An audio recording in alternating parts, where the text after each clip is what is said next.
Hello everybody, how are you doing today? My name is Ololi Godwin. That's for people that are just in our videos for the very first time. Welcome to Microeconomics. So today we'll be talking about cost minimization. I think we've done things related to this before. This is under producer theory, right? And we did utility maximization, we've covered profit optimization and all of those things. So there are basically aspects of optimization, and optimization, like I say, is divided into two. So you have minimization and you have maximization. So when we talk about profit or those things that are very good, those things that are kind of positive, we tend to maximize them. Although the processes are the same, so what we basically do, they're actually the same, but you minimize costs, for example, you maximize profits, you maximize revenue, kind of minimize expenditure, so something like that.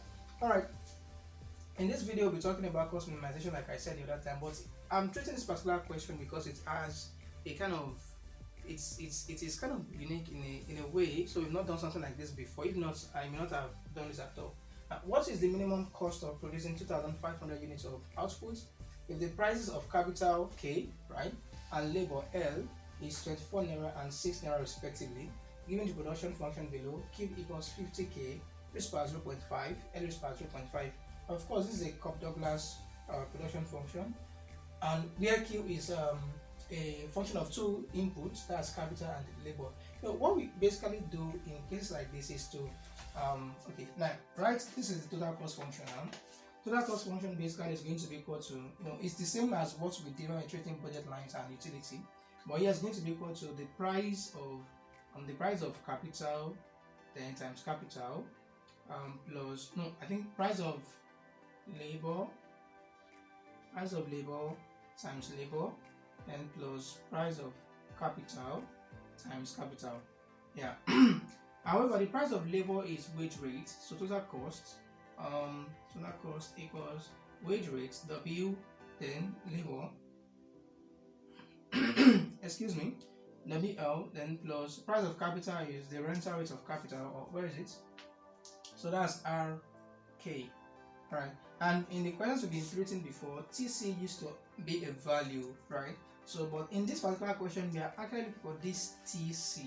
Now, TC, when we continue, let me call this equation 1. Let me call this equation 2.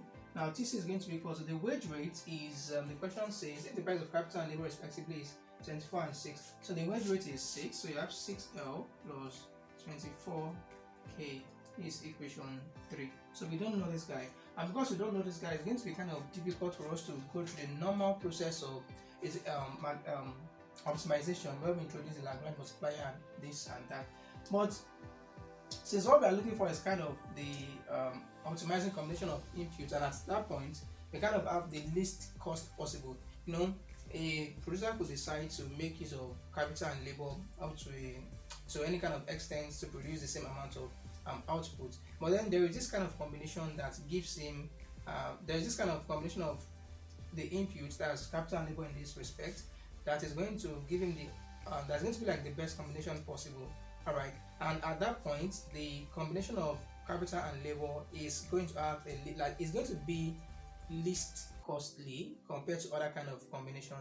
So let's say you could use 10 bags of cement and let me say 50 pieces of block to build a particular 100 pieces of block, alright, to build a room, or let's say kind of maybe 5 bags of cement, let's say 200 blocks, to build the same room, right? So there's going to be one of these combinations that is going to give him the least cost, and it's still going to be, the room is still going to be as good as it is supposed to be. So that's what we are kind of trying to look for here. We've been given the output is 2,500, so we've been given that. Now in that regard we have Q. Q is basically 50k 0.5, L 0.5, right? So here this is Q is already 2,500, so we are more or less having 2,500 equals 50k raised by 0.5, L raised by 0.5. Okay, all right. I just realized that we could use Lagrange multiplier, but don't let me go through that. Let me just go through kind of an easier process. But before we continue, let me state something at this point. Please, I've been saying it in our latest videos, that you too, alright, I believe you've been enjoying these classes, and that's why you're here today again. YouTube has a policy, which is the policy of watch time, basically. That is, our viewers have to like watch our videos online.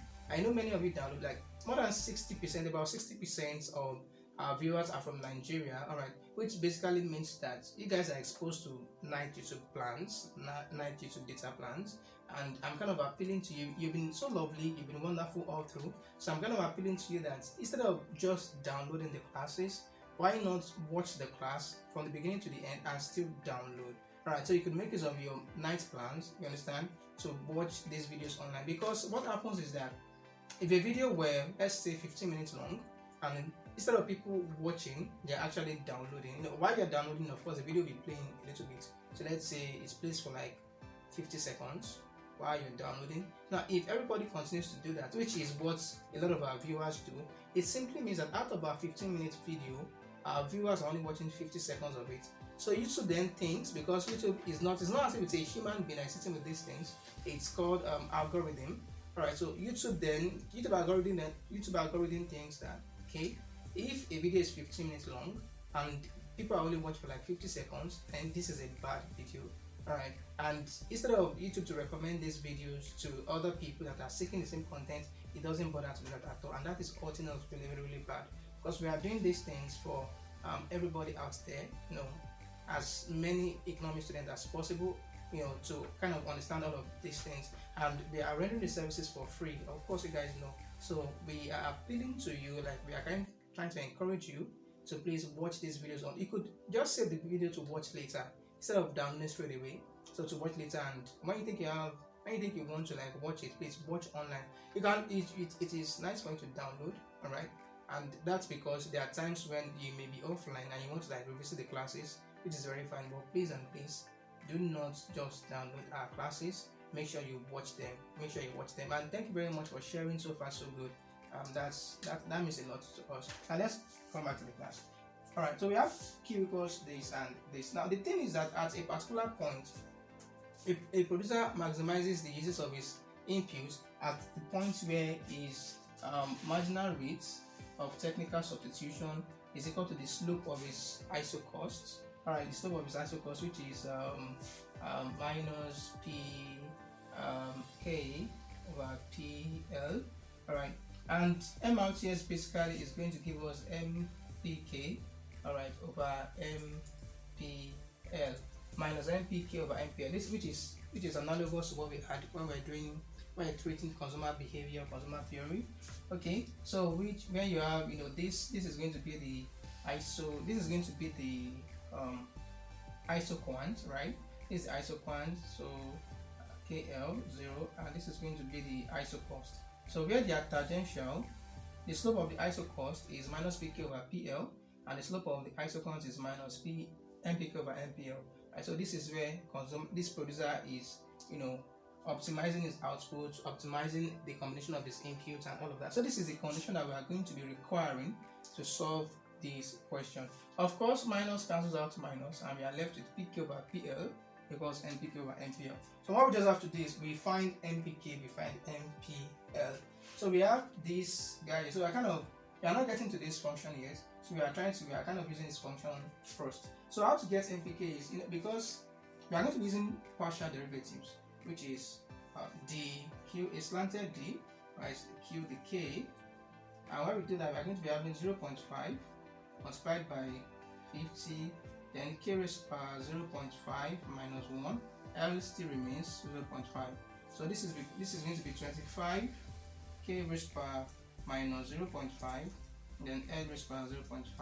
So we are through. I think this is 1, 2, 3. This is equation 4.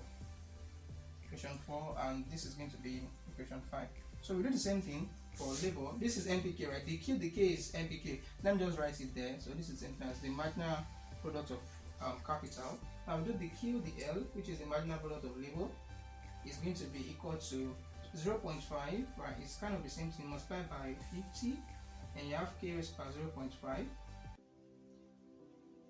Okay, then L raised to power 0.5 minus 1, and that gives us 25 K raised to power 0.5, then L raised to power minus 0.5. So this is equation, this is our equation 6.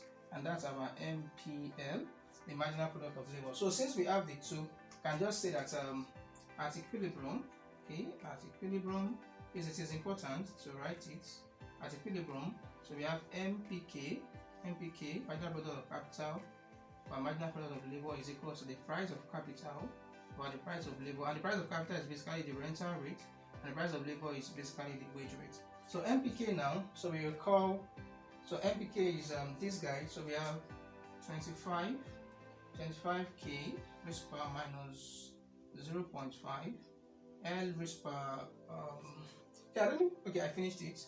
Oh wait, did I? Okay, L raised per 0.5 divided by the same 25k. That's MPL now. MPL is 25k 0.5 and L raised per weight. Here this is not minus, this is just 0.5. L is per minus 0.5, right? Because the price of capital R is 24, and the price of labor is 6, which is the wage rate. So we can just say 25 cancels 25 out here, and then 24 divided by 6 is going to give us 4. So we then have, so using our law of indices, so we then have this, so we have k raised by minus 0.5, right, minus, so the power here comes up because of the division sign, that's how you have it minus, then L 0.5, then minus 0.5, everything is going to give us 4. 24 divided by 6, so that's going to give us 4. Is it this 6 or 8? Let me see 24, because I'm trying to like follow up with what I have here. 24 divided by 6 is 4. Alright. So here we are going to be having k raised per minus 1, L raised per 1 equals 4. So it's more or less saying L over k equals 4 and L equals to 4k. Right. So this is equation, we stopped at 6, so it's going to be equation 7. So what I just have to do now is we substitute this equation 7 into the into this output function. Alright, and the output function is equation 4, right? So substitute equation 7 into equation 4. Alright, so we'll be having equation 7 to equation 4, so we are going to be having 2500 equals k raised by 0.5, k raised by 0.5, right? And L, let me just kind of try to follow through with what I have. I think I expressed k as a function of L here, so I am trying to k raised by minus 0.5. Anyway, so that means I'll be needing my calculator. So let's continue. So we have k raised by 0.5, then instead of writing L now, L raised by 0.5, so we are going to be having 4k raised by 0.5 instead. So I think that's it. K raised by 0.5, 50 equals 50 multiplied by k raised by 0.5. Then L now has been expressed in terms of k. Okay, so we'll be having, we can easily say 2500 divided by 50, 500 over 50 equals k raised by 0.5. So this is more or less 4 raised by 0.5 and k raised by 0.5 again. Right, so that's okay. So we have this divided by this is 50 equals k raised by 0.5. 4 raised by 0.5 is basically root 4, which is 2. So 2 times, so we have 2, then we have times k raised by 0.5 again. Now with the law of indices, so we can just say 50 divided through by 2 over 2 is equal to k raised by 0.5 plus 0.5, right? Because it's multiplication. Right, so this is 25 equals k raised by 1. So basically k equals 25. Okay, so the number of capital that maximizes this function to give us 1500 units of 1500 units of output is 25. So let me check so that we are not in the wrong. K is 25. Okay. Here I think there might have been a mistake. K raised power minus 0.5 then minus 0.5. As K raised power minus 1 then L raised power 0.5 minus 0.5. Okay. So where is the mistake coming from? NPL over NPK. Use NPL over NPK here.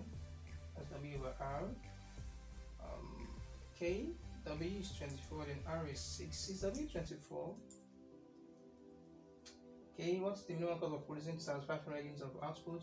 The price of capital K is 24, and the price of labor is 6.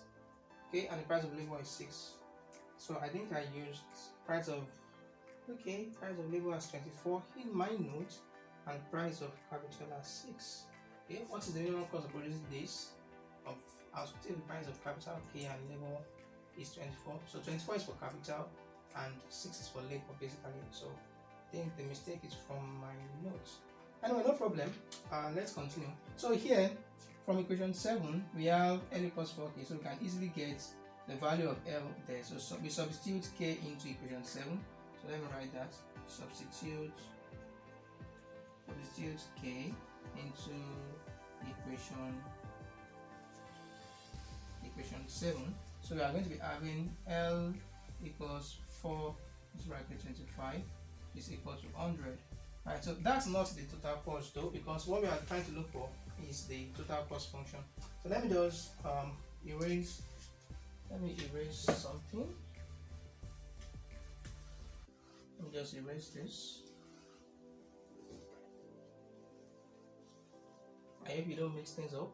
So this is what we are just doing. The total cost is going to equal to ELL, which we had this 6L plus 24K. So that's going to be 6 into brackets. What is L? L is 100, right? Then plus 24 into bracket, then plus 24 into bracket 25, I think. So TC equals 600 plus 24 times 25. Isn't that 1,200? So let me check. 24 times 25. I believe you are doing that. Okay, that's 600 as well. 600. So the total cost now is going to be 1,200 naira. Okay. Total cost equals 1,200 naira. Exactly. So this is actually the cost of the two inputs that maximizes out, that gives you this is the least cost combination that's going to give you 2,500 units of output. So we just answer the question. Alright, just answer the question. So that's that about that. Now the thing is that of course I'll try to give you an assignment. So what I'm just going to do is for your assignment, okay, let me just write assignment here. So it's still kind of more or less the same thing. So I'm just going to do I change this. I'm going to change this to let me say 3,000. Might be having decimals though. 3,000. Okay, and the price of let me change this to let's say 30. Okay, this was 24, right? So let me just change this to 30. So let me change to 30. So let's see what you're going to do. So your assignment is now going to be, what is the minimum cost of producing 3,000 units of output if the price of capital K and labor L is 30 and 6 respectively, given the same production function. I just changed one or two things there. So that's it. If you really enjoyed this class, I hope you did. Please make sure that you click the like button and leave a comment behind if you have any question, and if you want to comment us for the things that we do, please leave a comment behind and share our videos on your WhatsApp status, share them on your WhatsApp groups, your school WhatsApp groups, share them among your friends, share them, keep sharing them, and ensure you subscribe to Microeconomics YouTube channel. This is our, if I'm right, 175th or 76th video on this channel, and that's a whole lot. So in a matter of 1 year and let me say a few days, or let me say a few weeks, 1 year and 2 weeks, something like that. So please make sure you subscribe and watch as many videos as possible. We have a lot of playlists for you to check. I'm going to add this video in particular to, I think, 2 playlists, maybe producer theory and one other place. I don't know yet. So just watch out, and I'm going to release it. We are going to be releasing more videos. I think today, because I might be seeing this close, so that means maybe today, right? So I'm going to be releasing more videos today. Please make sure that you stick around, share. Thank you very much for watching. See you in the next class.